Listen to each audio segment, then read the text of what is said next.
Hello friends, welcome to my YouTube channel Seth study point by Girish Chandra Seth. आज का topic है संवेदी अंग मानव कान। मनुष्य के कान होते हैं, उसके संबंध में टॉपिक है ये। आइए शुरू करते हैं। बाहरी उद्दीपनों और ज्ञान प्राप्त करने के लिए प्रकृति ने मानव शरीर को कुछ संवेदी ज्ञानेंद्रियां दी हैं, जिनमें नेत्र, जिह्वा, नासिका, त्वचा और कान पांच ज्ञानेंद्रियां हैं। हमारे कान यानी सुनने की शक्ति इन पांच ज्ञानेंद्रियों में से एक है, अर्थात ध्वनि उद्दीपन ग्रहण करने वाले अंग को कान कहते हैं। कान को तीन भागों में विभक्त किया गया है: बाह्य कान, मध्य कान और आंतरिक कान। हम में से अधिकतर लोग ये नहीं जानते कि कान सुनने के अलावा हमारे शरीर का संतुलन बनाए रखने में भी काफी मददगार हैं। हमारे कान ध्वनि संकेतों को पहचान कर उनको एकत्र करने और श्रवण तंत्रिका तक पहुंचाने का काम करते हैं। ये परस्पर प्रक्रिया है, इसके बारे में हम आपको जानना चाहिए। तो दोस्तों, चलिए जानते हैं कि हमारा कान आखिर काम कैसे करते हैं। लेकिन ये जानने से पहले यह भी समझना जरूरी है कि हमारे कान कैसे बने हुए हैं और इनकी संरचना को समझ लेना भी जरूरी है। तो सबसे पहले बात करते हैं कानों की बनावट के बारे में। दोस्तों, मानव का कान तीन पार्ट्स में डिवाइड होता है। हर पार्ट का अलग फंक्शन होता है। पार्ट्स के बारे में नीचे जो इमेज दिखाई दे रही है वो कान की पूर्ण इमेज है। कान तीन भागों में बटा हुआ होता है: आउटर कान, मिडिल कान और इनर कान। कान का कार्य जो है वो है ध्वनि तरंगों को ग्रहण करना और शरीर का संतुलन बनाए रखना।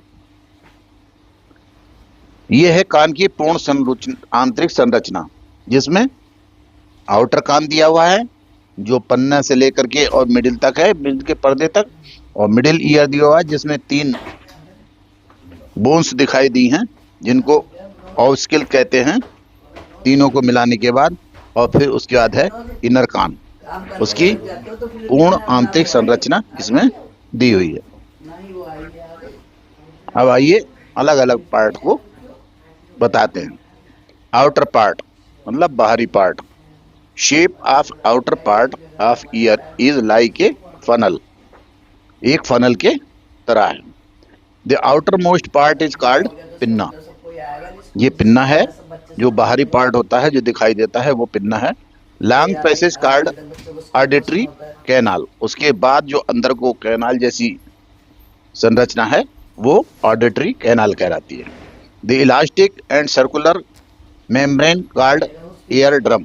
जो अंदर को है, ये सबसे अंदर को गोल जैसी, ये एयर ड्रम है। साउंड वेव्स और vibrations are collected by the pinna. Sound waves और वाइब्रेशंस जो होती हैं वो पिन्ना के द्वारा कलेक्ट की जाती हैं। इट इज डायरेक्टेड और पास थ्रू ऑडिटरी कैनाल, जो ऑडिटरी कैनाल के थ्रू अंदर को जाती हैं। फॉल और hit the ear drum and start vibrating.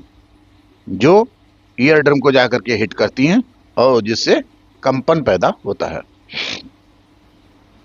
मानव शरीर के दोनों ओर पंख के आकार की जो संरचना दिखाई देती है वह कान कहलाती है। इसके दो भाग होते हैं: कर्णपाली और कर्णगुहर। कर्णपल्लव या पिन्ना या कर्णपाली बाहरी कान का दृश्यमान भाग है। इसके आधार से एक पेशी जुड़ी होती है जो ध्वनि तरंगों को एकत्र करने में सहायता करती है। कर्णगुहर की दीवार में रूमिनस ग्रंथियां पाई जाती हैं जो मोम जैसे पदार्थ का स्राव करती हैं। तेल चिपचिपा पदार्थ होता है मोम जैसा, जिससे कि हम लोग उसको जो भी चीज बाहर से अंदर से धूल वगैरह के कण जाते हैं वो जाके चिपक जाते हैं। उनको निकालने के बाद उनको मैल करते हैं।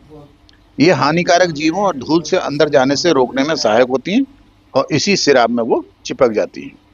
कर्णगुहर से तरंगें टिम्पैनिक गुहा तक पहुंचती हैं, जहां ध्वनि को बढ़ाया जाता है। यहाँ पर ध्वनि, जो बाहर की ध्वनि थी, वो तेज हो जाती है। ध्वनि तरंगें फिर कान की नाली के अंत में एक लचीली अंडाकार झिल्ली की ओर जाती हैं, जिसे कान का पर्दा या टिम्पैनिक झिल्ली कहा जाता है। बाहरी कान से घुसने के बाद अंदर में जो पहला गोल पार्ट दिखाई दे रहा है, ये कान का पर्दा या टिम्पैनिक झिल्ली कहा जाता है। ध्वनि तरंगें कान के पर्दे को कंपन कराने का काम करती हैं, मतलब वाइब्रेशन पर्दा जो है वाइब्रेट करता है, जो चीजें सुनने के लिए जो ध्वनि आई है उसको वाइब्रेट करता है। अब आइए मिडिल पार्ट की ओर। तो middle part is called ossicles. Eardrum passes vibration to 3 tiny interlocked bones. उनके नाम है malleus, incus, stapes. 3 tiny bones act as a system of lever, जो लीवर की तरह काम करती हैं। It amplifies the vibration and passes of cochlea. मध्यकर्ण, हिंदी में देखिए, ये एक गुफा के रूप में पाया जाता है जिसे टिम्पैनी गुहा या कर्णपटल कहते हैं, जिसमें हवा भरी रहती है। यहीं से एक पतली यूस्टेशियन नली द्वारा मुखग्रास में ये खुलती है। सामान्य अवस्था में इस नली के छिद्र एक पेशीय कपाट द्वारा बंद रहता है। कान के पर्दे होने के पहले कंपन से अस्थियां गतिमान हो जाती हैं। मतलब कान के पर्दे पर जब ध्वनि पहुंचती है तो उसके बाद जो उससे लगी हुई अस्थियां हैं तीनों, ये वो हिलने लगती हैं और गतिमान हो जाती हैं। अस्थियां दरअसल छोटी हड्डियां होती हैं। मानव शरीर में सबसे छोटी हड्डी स्टेपीज होती है। तीनों हड्डियों का नाम उनके आकार के आधार पर रखा गया है। मेलियस सबसे बड़ी हड्डी है, जिसे हथौड़ा आकार की होती है।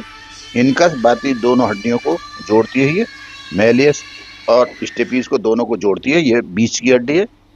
और स्टेपीज सबसे छोटी हड्डी है, जो सबसे आखिर में है। इन अस्थियों का कार्य ध्वनि को और अधिक बढ़ाना होता है। मतलब जो बाहर से ध्वनि आई है उसकी आवाज और तेज करना इनका काम होता है। छोटी स्टेपीज हड्डी अंडाकार खिड़की से जुड़ी होती है, जो मध्य कान को आंतरिक कान से जोड़ती है। यूस्टेशियन ट्यूब जो मध्य कान में खुलती है, कान के बाहर और मध्य कान के भीतर हवा के बीच दबाव को बराबर करने के लिए जिम्मेदार होती है। मध्यकर्ण का कार्य है, मध्यकर्ण ध्वनि तरंगों को यांत्रिक ऊर्जा से यांत्रिक ऊर्जा में बदलता है, जो यहाँ उपस्थित 3 हड्डियों की सहायता से यांत्रिक ऊर्जा कायम बदलती है, हाइड्रोलिक ऊर्जा में बदलती है, जो बाद में विद्युत ऊर्जा में परिवर्तित होकर हमें सुनाई देती है। जो सुनाई देता है हमें वो इलेक्ट्रिकल वेव्स के रूप में सुनाई देता है। सबसे पहले वो यांत्रिक ऊर्जा बदलती है, यांत्रिक ऊर्जा हाइड्रोलिक ऊर्जा में बदलती है और फिर वो विद्युत ऊर्जा में बदल करके हमें सुनाई देती है। ये middle part of the year, जिसकी इमेज है मिडिल पार्ट की।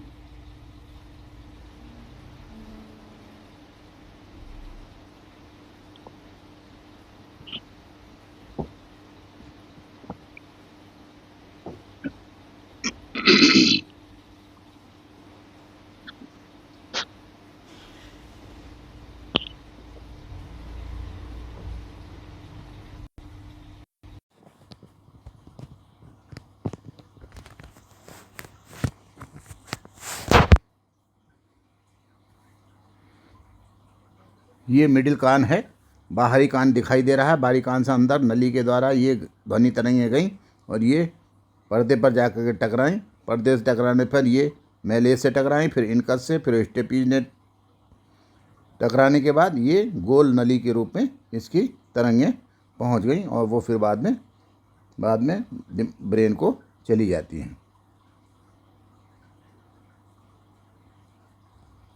अब आइए इनर कान के बारे में जानते हैं। इनर कान, inner part has a coiled tube called cochlea. ये जो गोल घोंघेनुमा वो है इमेज, ये कोक्लिया कहलाती है। Cochlea is a filled with fluid से भरी हुई होती है। फ्लूइड कॉन्ट्रैक्ट्स नर्व सेल्स, जो नर्व सेल से के बने होते हैं। One end of the cochlea is connected to auditory nerves which goes to brain, जो ब्रेन को चली जाती है। Amplified vibration received by cochlea, cochlea द्वारा वाइब्रेशंस को रिसीव किया जाता है। On receiving vibration fluid is cochlea start vibrating, जो उसके अंदर कोक्लिया के अंदर फ्लूइड है वो कंपन करने लगता है। Nerve cells present in fluid transform the vibration into electrical signal, जो उसको अब तक वो हाइड्रोलिक एनर्जी में था, अब इलेक्ट्रिक सिग्नल में वो बदल देता है। These electric signals are carried by the auditory nerve to the brain, जो ब्रेन को चले जाते हैं। हिंदी में देखिए, ये अर्ध पारगम झिल्ली की बनी थैली होती है जिसे कला लेविरंथ कहते हैं। यह पेरियाटिक अस्थि के पैट्रस भाग से सुरक्षित रहती है। ये अस्थि अंतःकर्ण के चारों ओर एक कोष बनाती है। जिसे अस्थि लेबिरिंथ कहते हैं। इस लेबिरिंथ में पेरिलिम्फ नामक एक द्रव भरा होता है जिसमें कैल्शियम कार्बोनेट के कण जो हैं तैरते रहते हैं। अंतःकण के बीच का सूक्ष्म भाग वेस्टिब्यूलस कहलाता है, जो यूट्रिकुलस एवं सैकुलस का बना होता है। यूट्रिकुलस से 3 अर्धचंद्राकार नलियां निकलती हैं जिसका अंतिम सिरा फूला हुआ होता है, जिसे एम्पुला कहते हैं। एम्पुला जो है बहुत महत्वपूर्ण अंग है और कॉकलिया भी महत्वपूर्ण अंग है। इन्हीं दोनों से ज़्यादातर क्वेश्चन आते हैं।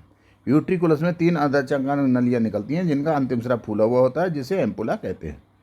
सैकुलस भी नलिकाकार संरचना है जिसका अंतिम सिरा कुंडलीकार रचना बनाता है, जिसे काकलिया कहा जाता है। शारीरिक संतुलन का कार्य जो है वो एम्पुला द्वारा किया जाता है। ये काकलिया सबसे महत्वपूर्ण पार्ट होता है। ध्वनि तरंगें आंतरिक कान में प्रवेश करती हैं और फिर घोंगे जैसे आकार के अंग कोकलिया में प्रवेश करती हैं। कोकलिया एक तरल पदार्थ से भरा होता है जो अंडाकार खिड़की से कंपन के जवाब में गति करता है। जैसे ही तरल पदार्थ गति करता है, वहाँ पर मौजूद बारीक बारीक हेयर सेल्स मतलब 25,000 तंत्रिकाएँ गति में आ जाती हैं। ये तंत्रिकाएँ अंतः कंपन को विद्युत आवेग में बदल देती हैं, इलेक्ट्रिकल एनर्जी में बदल देती हैं, जो फिर 8वीं कपाल तंत्रिका के साथ मस्तिष्क जाते हैं। मस्तिष्क फिर इन संकेतों की व्याख्या करता है और इस प्रकार हम सुनते हैं, यानी सुनाई देता है। आंतरिक कान में वेस्टिबुलर अंग भी होता है जो संतुलन के लिए जिम्मेदार होता है। देखिए इस डायग्राम में पिन्ना से देखिए कंपन जा रहा है, जो बिंदु बिंदु दिखाई दे रहे हैं, ये कंपन गया। पंतन के बाद जो हरे रंग का लास्ट है, हरे रंग में ये पर्दा है जिसे एयर ड्रम कहते हैं। उसके बाद पहली बोन्स जो है वो मेलियस है, बीच में इनकस है, तीसरी स्टेपीज है जो कि स्ट्राइक करती है कोकलिया के उस पर, और उसके पीछे जो गोल अंदर अर्धचंद्राकार हैं इन्हीं को यूट्रिकुलस कहा जाता है। और उसके बाद जो शेष भाग है वो सैकुलस कहलाता है। उसके बाद ये जो है इसकी जो तरंगें हैं वो दिमाग को चली जाती हैं और दिमाग बाद में उसी पर अनुसार कार्य करता है। इस प्रकार आपको कान के संबंध में ज़्यादा से ज़्यादा जानकारी प्राप्त कराने का प्रयास किया गया है। शायद ही ऐसा कोई क्वेश्चन हो जो इससे बाहर जा सके। अगर कान के बारे में कोई क्वेश्चन आता है तो सभी क्वेश्चनों का इसमें समावेश कर दिया गया है। यह जानकारी आपको संकलित रूप में अच्छी लगी हो, संकलन अच्छा लगा हो और आपकी नज़र से, परीक्षा की दृष्टि से और एक अंग की दृष्टि से अच्छा लगा हो तो आप इसको लाइक कीजिए, कमेंट कीजिए, दोस्तों के साथ शेयर कीजिए। नए हैं तो सब्सक्राइब कीजिए, अधिक से अधिक सब्सक्राइब करने की कोशिश कीजिए, लाइक कीजिए। Thank you. जय हिंद, जय भारत।